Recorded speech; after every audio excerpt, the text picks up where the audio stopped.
In this video, you'll learn how to unlink your PayPal account from eBay.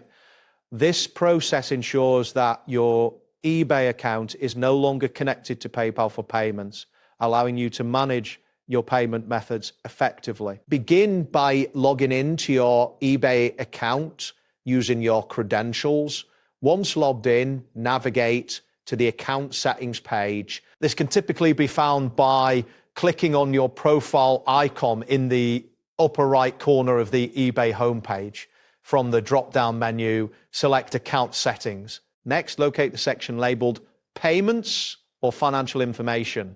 Here, you will find a list of linked payment services connected to your account. Within this section, identify the PayPal account currently associated with your eBay profile.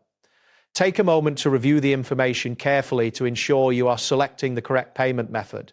Proper verification is important to avoid accidental updates, which can lead to payment issues down the line. After confirming that you have the correct PayPal account, look for the option to remove or unlink it. This option may be labeled as remove or unlink. When you select this option, eBay will prompt you to confirm the change.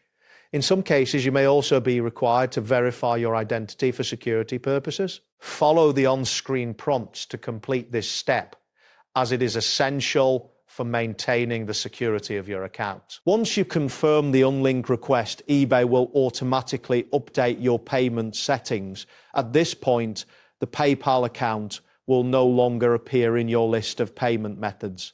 It is advisable to review your account details to ensure the change has been applied correctly. If you need to make purchases in the future, consider adding another payment option to your account. Organizing your payment methods helps maintain a secure account and ensures smooth transactions when buying or selling items on eBay. If you plan to use a different payment method, make sure it is readily available and set up to avoid any disruptions during transactions. That wraps up today's guide.